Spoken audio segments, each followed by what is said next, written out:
Hey everyone, my name's Trevor. Today I just want to give you a quick overview of a feature set within the Avi Network solution called traffic cloning. I configured this for a customer recently, thought I'd make a quick video about it just to walk you through kind of what it is and how it works. So at a high level, what traffic cloning really is like sometimes if you have a virtual service or a VIP, sometimes there's a need to capture that traffic somewhere else. So maybe it's for troubleshooting, maybe it's for log retention, maybe you have some security requirement. There's a few different use cases that would require you to clone all the traffic. But basically, this allows you to take the session that's going to the back end pool and then send it to a different server to capture, store, inspect, etc. Okay. Now, the configuration for this in Avi is actually really simple. I'll just scroll down in this document. It's two easy steps in the GUI. I'll walk you through that here in just a second. But the only thing that I want to highlight is in order for this to work, it's using basically layer 2.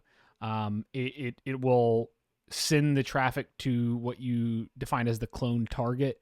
And it's doing that by taking the original packet and just sending it to a different MAC address. So the clone pool does need to be on the same L2 segment as the backend server, is my understanding. Okay. Now, as far as the configuration of traffic cloning in Avi, it's pretty simple once you have all the target that you're going to send the traffic to in place, and that can just be a VM or a physical server somewhere. A common destination might be something like a Gigamon or Snort, or maybe it's something custom. That's what my customer is using. They just need a custom solution. They're just using some Ubuntu box. So I have my VIP set up. My VIP is working, right? It's actually taking traffic. But what I would like to do is not just send that traffic to my back-end pool members, but to send it to that cloned, that traffic cloning destination. All you need to do is you need to configure what's called a traffic cloning profile, okay?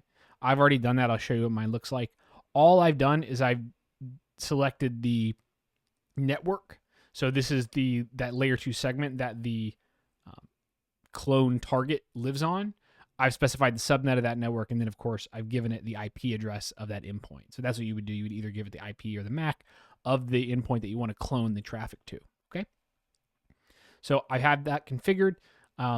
Once you have that configured with the correct endpoint and all of the configurations that you need, it's actually as simple as just referencing it in the virtual service. So if I go into my virtual service, I edit this virtual service. Underneath the advanced tab, there I can reference that traffic cloning profile that I created, okay? So now, whenever I go to this web page and I click the refresh button, okay, and I'm generating traffic, that traffic is actually being cloned to my clone target.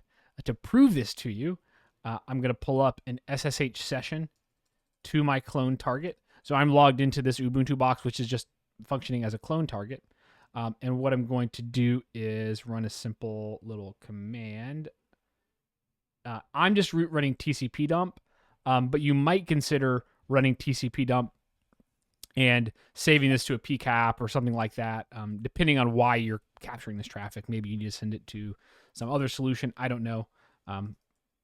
But all I'm doing is I'm having it send that out to a TCP dump. Okay. So now if I go back to my application, and I'm filtering, by the way, on the basically the IP of my backend pool member. So this 114.145, you can see that here. So I just want the TCP dump only to show me traffic that's destined for the application.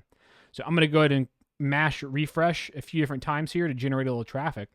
And what we should see is now I'm getting the TCP dump. So these are the packets that are hitting that backend server.